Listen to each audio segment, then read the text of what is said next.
I knew something was off the second I walked into that glass box of a conference room and saw Carl Redman already sitting there, arms crossed, staring like he was about to drop a surprise quiz. It was 8:30 sharp. The meeting invite had said it was a strategic check-in about PulseFrame, the AI ops platform I'd spent the last 10 years building line by line, update by update, from an empty repo into Apex Logic's golden goose. My coffee sat untouched in my hand. I didn't even have time to sit down. Carl didn't waste a second. "I want you to start mentoring Chad," he said. "No good morning, no update on Durham, no context, just that. Quick note, before listening, share which city or country you're watching from." I blinked. "Chad who?" "Chad Myers, my nephew." I felt my jaw tighten. "Your nephew who interned for, 6 weeks in marketing?" Carl shrugged, like that didn't matter. "He's got a degree now, digital marketing with a coding emphasis." Jesus Christ. I didn't even hide my face. I just looked right at him. "You're kidding." "I'm not," he said. "He's hungry, wants to lead product. I want you to train him, walk him through the back end, get him up to speed." I didn't answer right away. I just stared out the window. The Durham rollout was in 12 days. We were deep in QA, patching edge case logic and optimizing latency under load. And now I was supposed to pause all that to babysit some 25-year-old frat kid with a Gmail address and a YouTube education. I looked back at Carl. "No," his eyebrows jumped. "No, that's right. I'm not doing it. Not now. Not while we're this close to launch." Carl leaned back in his chair. "That wasn't a request." "I don't care," I said flat. "This thing is too important. You want PulseFrame stable, or you want a nephew-friendly demo reel?" His face changed, hardened. "You're not a team player anymore, are you?" I stood up. "I built the team." He stood up too. "Then you can find another one." I laughed. I actually laughed. "You're firing me?" "Effective immediately," he said. "Security's on the way. Don't touch your laptop." I didn't touch anything. I didn't need to. I just stood there, still holding the coffee I never drank, while 2 security guys I knew from the downstairs desk came through the door like I was some kind of threat. Carl stepped aside and pointed at me. "Walk him out." That was it. 10 years, millions in contracts. The architecture that held half of their platform together, gone with a shrug. No thank you, no handshake, just a one-way ticket to the parking lot. I didn't say a word, I just walked. Back on the floor, my team sat behind glass like fish in a tank, all pretending to work. None of them moving a muscle. No eye contact, no Slack messages, not even a nod. They knew. In Apex logic, word traveled faster than Slack pings. Someone had probably heard me get canned before Carl even finished saying, "terminated." I walked straight to my desk. Everything looked the same, except now it felt staged, like a fake office set on a TV show.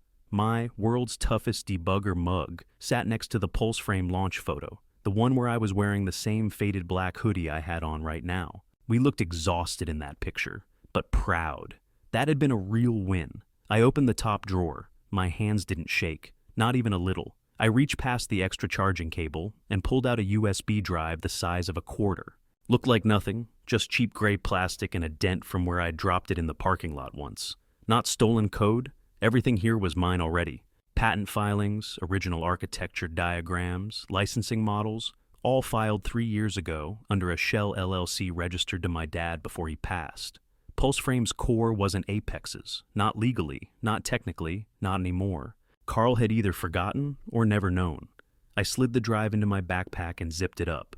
That's when I heard the voice behind me. "There he is," Chad said, loud and smug, like he was narrating a documentary. "Caught in the act." I turned and saw him with his phone out, camera pointed right at me, wearing a quarter-zip pullover like he thought it made him look legit. "Stealing company property," he said. "That's a felony, bro." I didn't even blink. "Gonna post this," he added. "Let people see what kind of guy you really are." Bitter old dev gets replaced, throws a tantrum. I should have said something, but I didn't. I just stared him down while he kept filming. "Drop the passwords, by the way," he said. "No need to make this harder than it already is." I zipped my bag the rest of the way and slung it over my shoulder. "I'm serious," he said, stepping in front of me. "You don't want this getting ugly." I smiled. Not the kind of smile you give someone you like. The kind you give right before walking out of a burning building you just finished wiring for demolition. Then I brushed past him. "Yo!" he barked. "You can't just—" But I was already halfway to the elevator, the guards falling in behind me again, like we were on a field trip. Chad stood frozen by my desk, still holding his phone, not sure if he'd won or lost. The moment the elevator doors shut, I took a breath. It wasn't anger, not yet, just a cold focus. I'd prepared for this moment since the day Carl started calling Pulse Frame his legacy. I knew that tone.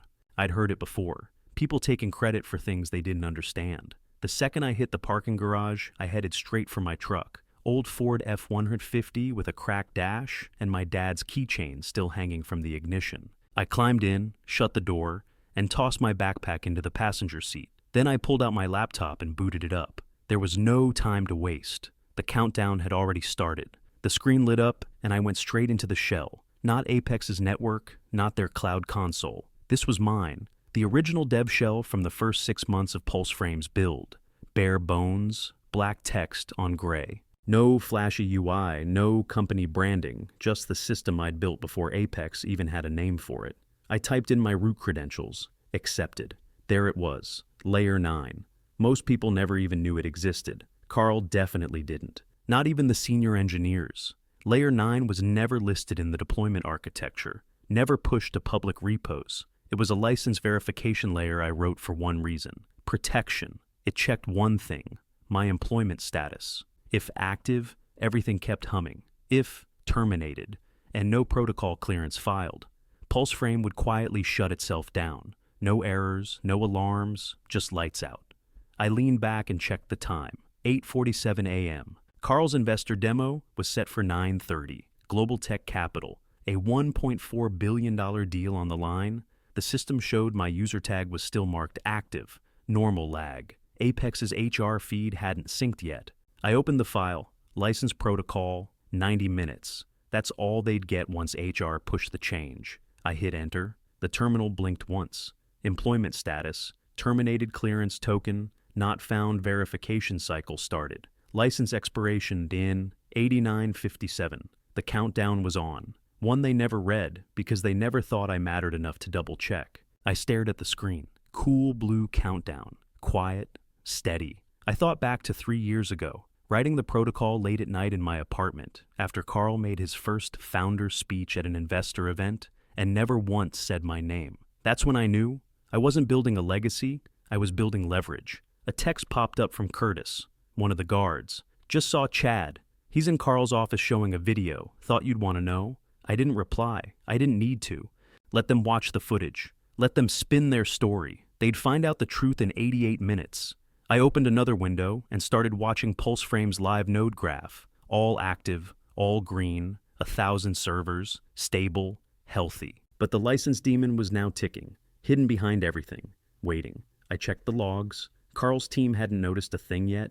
No flags, no anomalies. That would change fast. They'd think it was a bug, maybe a DNS issue, maybe a corrupted cache. But none of those engineers knew where to look because I never showed them. At 9:30, the platform would freeze like someone yanked the power cord. And when Carl's investors tried to run the demo, they'd get nothing but a polite red box telling them the ride was over. I sat there in my truck, the laptop humming quietly on the armrest, and just watched the clock. At 9:29 a.m., I watched the final node ping out its license check. All green. Last call. Then the demon paused, hit the expiration mark, and flicked the switch. Every instance of Pulse Frame stopped accepting input. 1 second, it was humming like a race car. The next, total silence under the hood. I clicked open the stream Apex had set up for internal viewing. The feed popped up just as Carl walked into the investor conference room, grinning like he'd just won the lottery. The man even wore a new suit. Sharp navy, no tie, trying to play the cool CEO card. Chad followed behind him. Apex hoodie zipped halfway, fake glasses, and a grin that screamed, "I shouldn't be here, but I am." Carl took center stage like it was a TED Talk. "Gentlemen, thank you for coming," he said. "Today, you're going to see what AI-driven ops looks like when it's done right." Global Tech's lead partner, Mason Travers, gave him a polite nod. They were seated around a wide walnut table, laptops open, ready. Carl kept going. Pulse Frame is a revolution, built to scale, secure to the bone. Every second you wait to adopt it, your competitors are catching up. He motioned to the screen. Chad leaned over and tapped in the command prompt like he'd done it 1,000 times. It ran. The Pulse Frame splash screen loaded. Slow. Chad looked a little nervous now. The typing stopped. The system hung on the welcome interface longer than normal. Then came the red box. License verification required. Valid license key not found. Access denied. Contact your platform administrator. Dead silence. Carl's smile twitched. Run it again. One of the engineers near the back leaned forward. Tried again. Same screen, same box. He moved to another laptop. No difference. Carl barked, "What the hell is this?" Chad squinted at the screen. Maybe the UI layer needs a reboot. Jesus, the UI layer. That kid thought this was a React problem. Carl spun to the engineer. Fix it, right now. They started fumbling through the back-end console, killing one service after another, hoping something would catch. Another dev tried rebooting from a dev container. Didn't matter. One guy even tried replacing the config file mid-run, thinking a fallback key would do the trick. It didn't. 10 full minutes passed. Nothing worked. Mason closed his laptop. He didn't say a word, just stood up. The rest of the Global Tech team followed without even pretending to be polite. Carl stepped in their path. "Gentlemen, please, we're resolving it. We've seen enough," Mason said. Calm, cold, final. They left without shaking hands. Carl stood frozen in place. You could see him calculating how fast this would hit the press, how many hours they had before it hit the board. Chad looked like he wanted to crawl under the damn table. The engineer closest to the screen cleared his throat. "We've lost root access. Licensing's hard failing. All user sessions are getting bounced." Carl turned to him, face red. "Well, get it back." "We don't have the clearance," the guy said. "We've tried 6 different credentials. Nothing's sticking." Carl's mouth opened. No words came out. I sat back in my truck and closed the laptop. I left the truck running and headed straight for downtown. 21 floors up, the view looked clean, quiet. The kind of calm that comes right before a storm hits someone else. Ray Timmons was already standing by the window when I walked in, sleeves rolled up, tie gone. His grin told me everything. "You ready?" he asked. "Been ready for 3 years," I said. He dropped a file on the table, thick with paperwork and tabs. "You're the sole owner of the patent stack. They've been renting without reading the lease." I sat down across from him. "Let's evict them." He chuckled. Music to my ears. We went to work. He had the breach notice drafted before my laptop even reconnected to Wi-Fi. The IP takedown was next. A direct order to Apex's cloud providers to suspend any hosting of PulseFrame until proof of valid licensing was shown. Ray leaned back, reading the final clause aloud. "Any attempt to bypass, replicate, or redeploy code triggers additional damages." "Perfect," I said. "Send it." By noon, the PulseFrame servers were dark. The dashboards, the APIs, even the client-side portals, all offline. The heartbeat monitor on my dev shell went flatline gray. Apex tried to push a fresh build, but every script they ran pointed right back to Layer 9's trigger. No clearance token, no run privileges. They even tried re-uploading from backup. The minute the image spun up, the license check killed it again. I watched the logs roll across my screen and couldn't help but smile. Then came the hacker traffic. Foreign IPs, thousands of them. Half from rented servers, half from amateurs trying to score a bounty. Apex must have panicked and posted a quiet job for rapid system recovery. I let them in, straight into the honeypot. Fake directories, fake access logs, fake user keys. Every click they made went nowhere but deeper into a maze that looked real enough to waste their time. Ray glanced over at my screen. "You're enjoying this?" "I'm teaching them," I said. "There's a difference." One IP caught my eye. French domain, encrypted connection, good tools. Not your average kid with a script. They compiled what looked like a new version of PulseFrame, added injected code, and pushed it toward the cloud to test it. The second they hit run, my alert pinged. I opened the payload log. Inside was a wallet address, a test key, and a transaction trail. Ray leaned closer. "What's that?" "Proof," I said. I scrolled down to the metadata. Carl's name, payment confirmation. He's paying black hat devs to steal my system. Ray sat back and whistled low. "That's bold, even for him." "Idiotic," I said. I ran the trace command. The system fed me their full path. IPs, transaction records, and the contact email tied to Carl's executive account. I packaged it and sent it straight to Ray. He nodded. "Evidence of malicious interference. That's more than breach. That's criminal." I closed my laptop and stood up. "Then let's make it official." Ray smiled, already drafting the new motion. "You know, I almost feel bad for them." I looked out the window, city skyline glowing in the afternoon haze, the Apex Tower just visible in the distance. "I don't," I said. "They wanted a product they could own. Now they get to own the mess." Ray was still typing up the final motion when my phone buzzed again. Unknown number, New York area code. I picked up. Is this Mr. Keene? Depends, I said.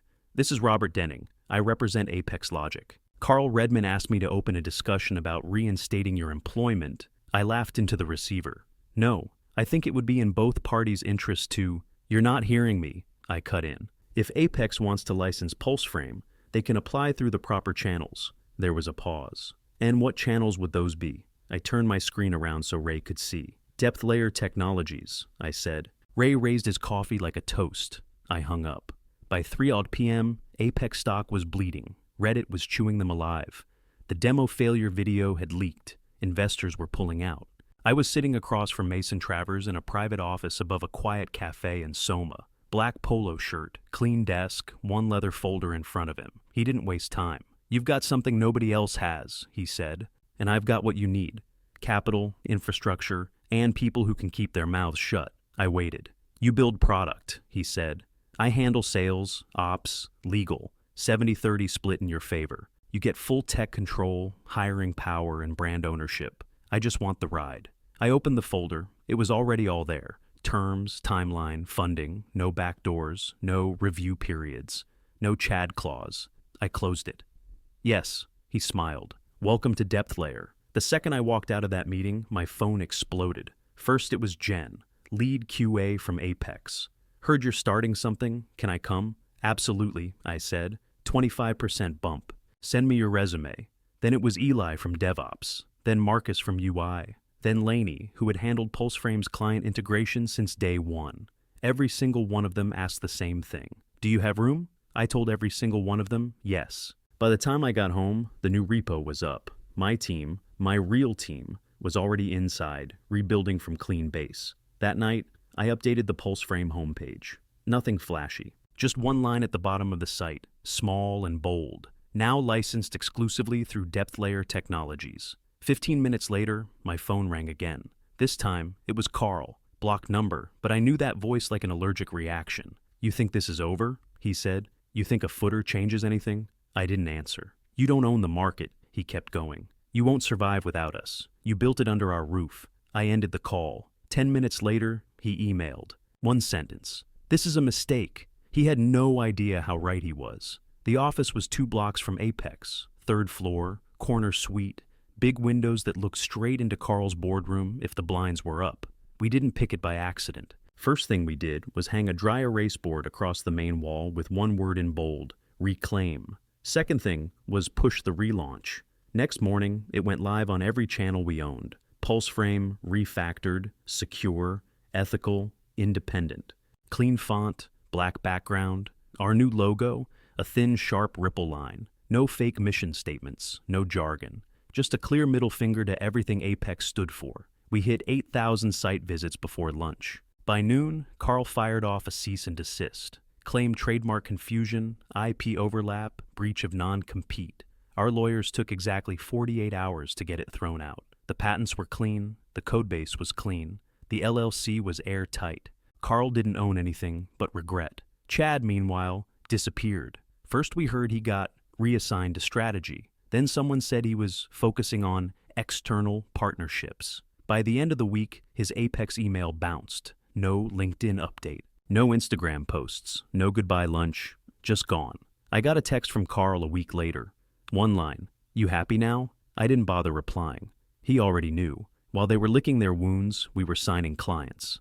The first one came from Mason, an old fintech partner who hated Apex's contract terms. The second came through Laney. She called me at 9 p.m., excited out of her mind. Client says they've been waiting for someone to build ops software that doesn't treat them like idiots. They asked if we were hiring. The third came through Eli, logistics company, real budget, real pain points, 3 deals in 2 weeks. Total value, $12.5 million. And not a single one of them asked about Chad. I was back at the office late that night, still cleaning up an install script, when my phone buzzed. Mom, I picked up. She didn't even say hello, just jumped right in.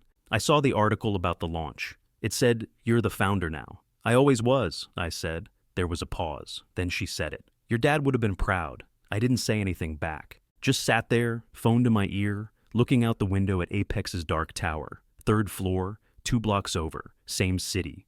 Whole different world now. We scheduled the signing for exactly 10:47 a.m. on a Monday. Same day, same minute.